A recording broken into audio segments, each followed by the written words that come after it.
What? Barney, get back in the car, now! Do you think it could be a plane? Look how it's changing direction. My dress. There's a tear in it. Maybe we should just keep driving home. Betty? Betty, wake up. We're still in the car. Well, this doesn't feel right. I need to get a better look.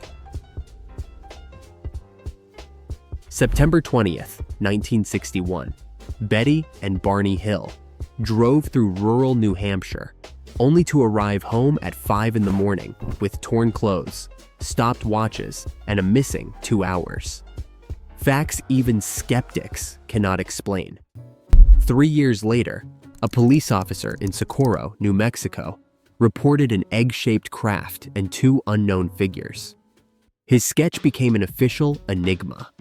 These cases left physical evidence, rattled investigators, and forced the question: what happens when even the doubters run out of answers? The first anomaly begins with the Hills' fractured night. Are you seeing that light too? It's been following us for miles now. Betty and Barney Hill stepped out of their car in the gray light of early morning, their bodies heavy with exhaustion and confusion.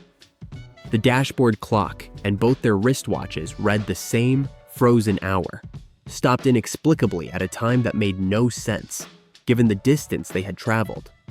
The odometer showed a longer journey than either could recall making. It was 5 a.m. when they finally unlocked their Portsmouth front door, nearly 2 hours later than their expected arrival. Neither could explain the gap. Their last clear memory was of a winding road near Lincoln, New Hampshire. Now, more than 30 miles south, they found themselves home with no recollection of the drive between. The night silence pressed in around them, broken only by the sound of their own unsteady breathing. Barney's shoes were scraped and scuffed, more worn than a simple drive could account for. Betty's dress was torn at the zipper and hem, the fabric ripped in a way she could not remember happening.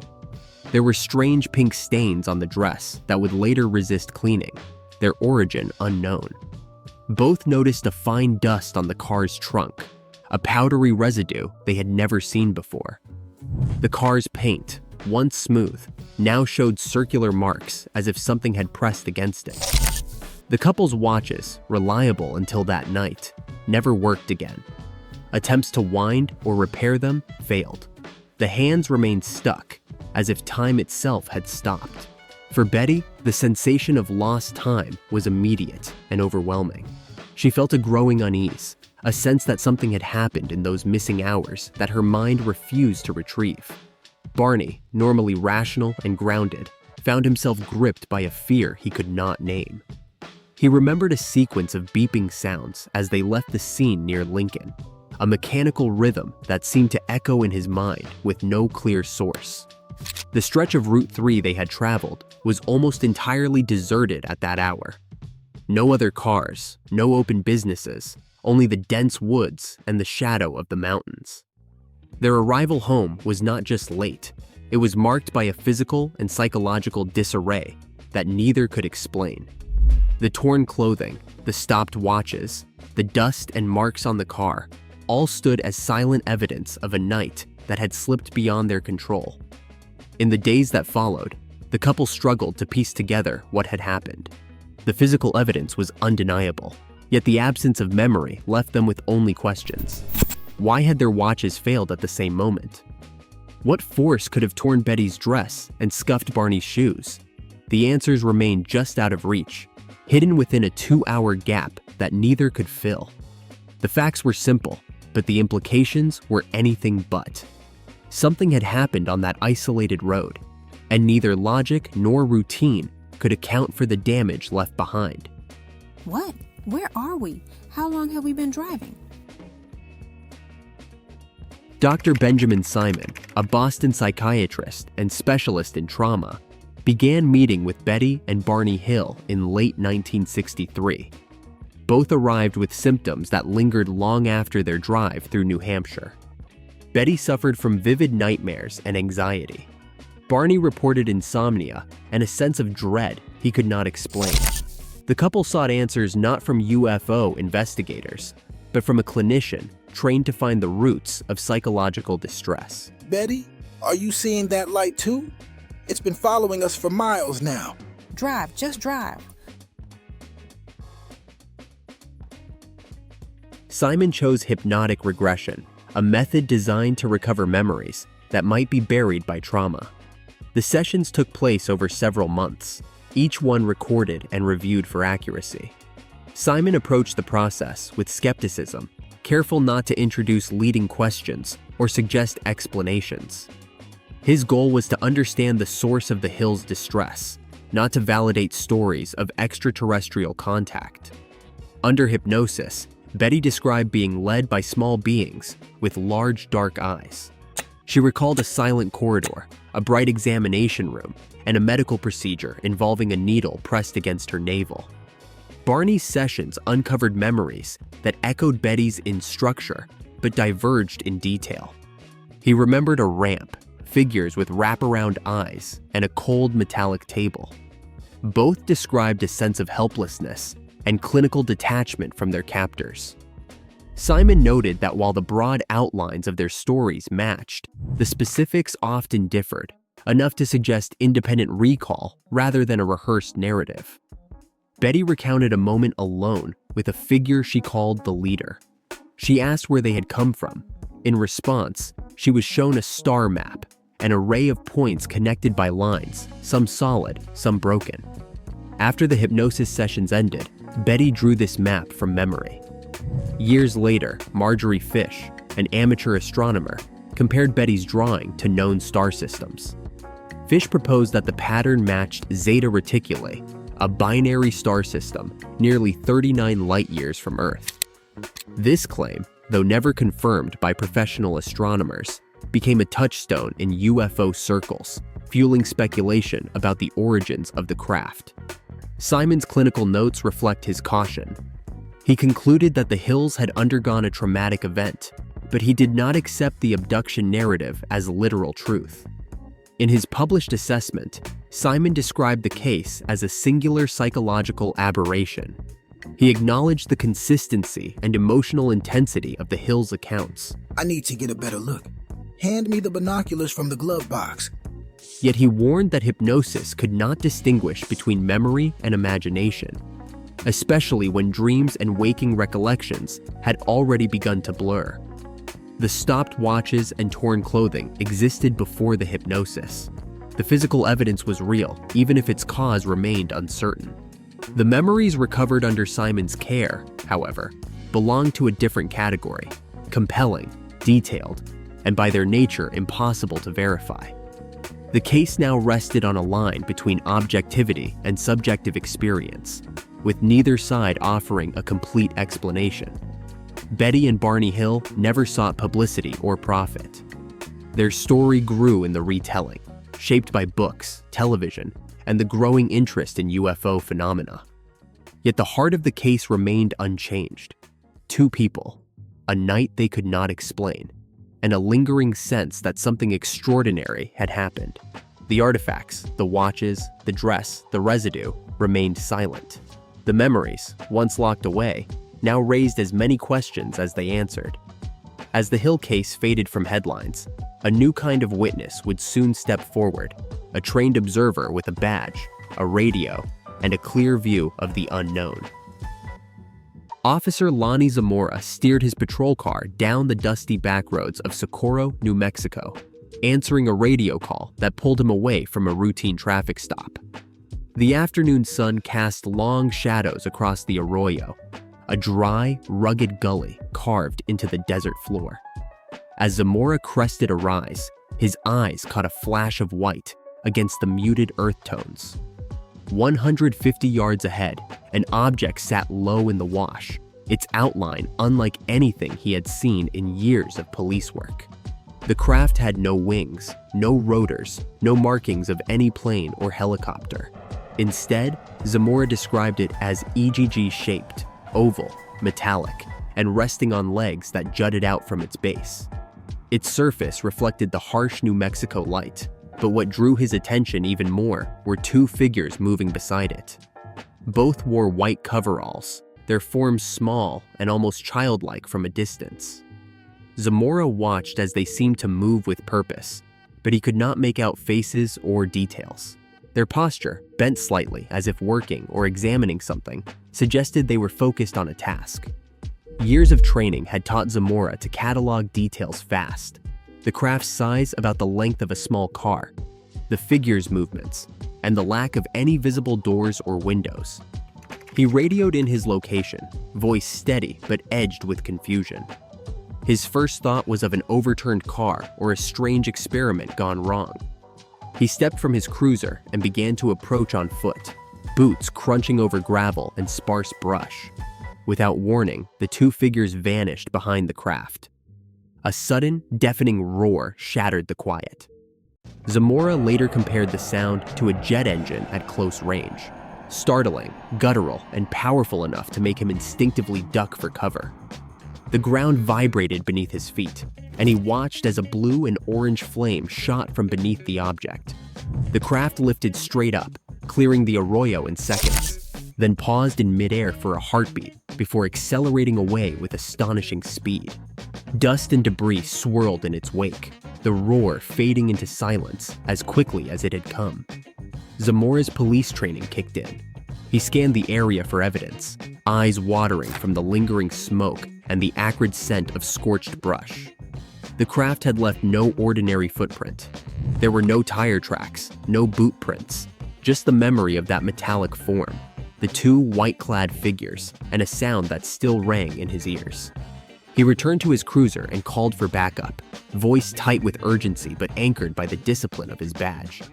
Every detail, from the shape of the object to the intensity of the roar, would be recorded in his official statement that same day. The encounter lasted only a few minutes, but Zamora's account, given from the vantage point of a trained observer, introduced a new layer of complexity to the debate over unidentified aerial phenomena. The egg-shaped craft, the figures in white, and the thunderous engine noise stood in stark contrast to the silent, dreamlike encounters reported elsewhere. For Zamora, there was no missing time, no lapse in memory, only the raw, immediate data of what he had seen, heard, and felt in that arroyo. Officer Lonnie Zamora's encounter with the unknown did not end with the craft's departure. What remained in the arroyo became the center of official scrutiny and forensic interest.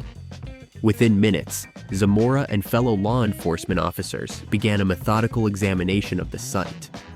The dry New Mexico soil, usually marked only by wind and sparse brush, now showed 4 distinct impressions, each about 4 inches wide and 8 inches long, pressed 3 to 4 inches deep into the hard-packed earth. These were not the random scuffs of wildlife or vehicle tires, but symmetrical marks arranged in a rough rectangle, matching Zamora's description of the craft's landing gear. Surrounding the impressions, patches of greasewood and range grass had been scorched. One bush, still smoldering when police arrived, showed evidence of intense heat.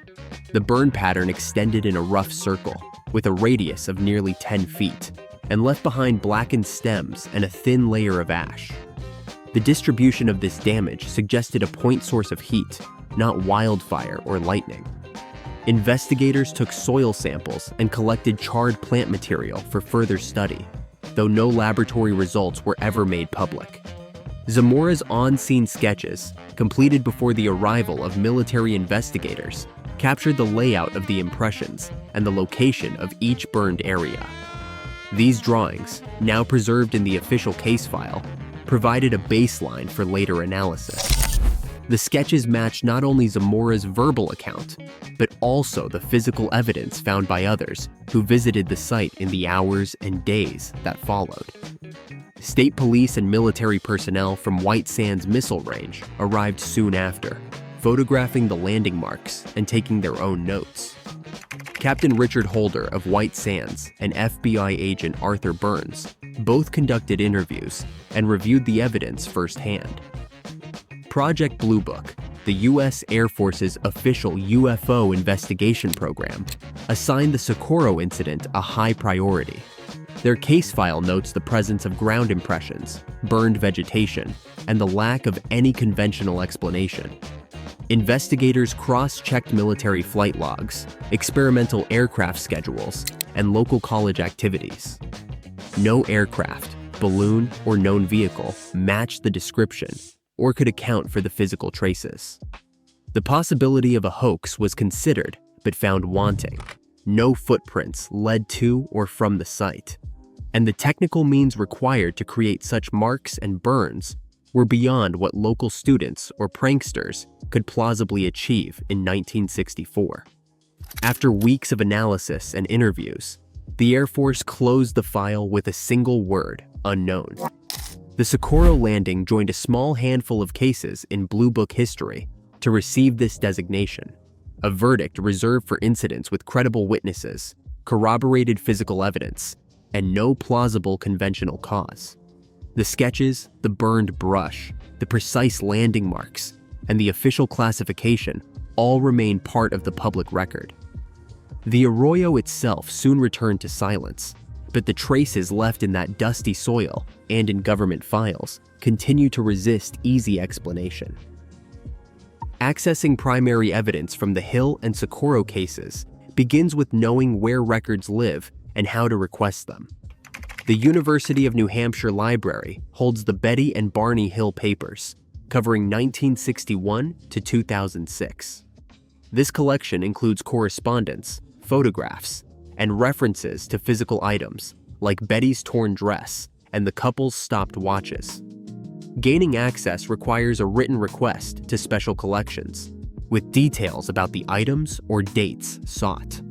Some materials may call for an appointment or a Freedom of Information Act request if they are restricted or uncatalogued. For government records, Project Blue Book is the main source for official Air Force investigations into both incidents. The National Archives in Washington, D.C. stores declassified Blue Book microfilm reels, case files, investigator notes, and summary sheets. Requests go through the National Archives online portal, specifying the incident date and location. Fold 3 offers digital scans, searchable by case number and year. Freedom of Information Act requests to the Air Force or to the Department of Defense can be made for any documents still withheld, though responses may take time. Local agencies also hold valuable records. The Socorro Police Department may have radio logs, officer statements, and original sketches. Requests should be directed to the records custodian and should include the incident date and the officer's name. The Air Force Office of Special Investigations may hold further files, accessible via Freedom of Information Act. Each route demands patience and precise preparation. Detailed, well-documented requests often yield better results. The process always starts the same way. Identify the archive, submit a formal request, and prepare for delays or missing files. The path to evidence is clear. Find the source and follow the trail. Forensic science has taken center stage in re-examining the evidence from the Hill and Socorro incidents. In controlled chain of custody laboratories, analysts have scrutinized the torn fabric from Betty Hill's dress, focusing on the persistent pink stains. Chromatography and spectrographic tests ruled out common dyes and household chemicals, yet the source of the stains remains unidentified. Metallurgists studied the stopped watches, searching for traces of magnetic interference or exposure to strong electromagnetic fields. While no definitive anomalies have surfaced, the synchronized failure of the watches continues to challenge horological experts. Acoustic specialists returned to the Socorro case, reconstructing the engine roar described by Officer Zamora. By comparing archival recordings to known aircraft and rocket signatures from the early 1960s, researchers found that the sound did not match any conventional jet, helicopter, or meteorological event. Soil samples collected from the arroyo in 1964 underwent elemental and isotopic analysis. Tests for combustion byproducts and rare earth elements revealed no evidence of exotic propulsion, but the pattern of heat damage in the vegetation suggested a focused, high-temperature exhaust, distinct from wildfire or lightning burns. cognitive scientists address the reliability of hypnotic regression by conducting double-blind memory studies. Their findings show that hypnosis can elicit vivid recollections, but does not ensure factual accuracy. Strict modern protocols now guard against suggestion, yet the Hill case remains a reference point for the boundaries of memory retrieval. Each discipline, fiber analysis, magnetometry, acoustic modeling, and memory research, has contributed to a rigorous, science-based search for answers, even as the essential questions persist. Today, both cases remain open files, unexplained by official investigations, undebunked by decades of scrutiny. As new technologies emerge, from DNA analysis to satellite forensics, the search for answers intensifies. These mysteries press us to confront the limits of current science, and the possibility that some questions still outpace our understanding. In the end, the unknown isn't just out there, it's here, waiting for discovery. What do you think? What? Barney, get back in the car, now! Do you think it could be a plane? Look how it's changing direction. My dress. There's a tear in it. Maybe we should just keep driving home. Betty, wake up. We're still in the car. Well, this doesn't feel right. I need to get a better look.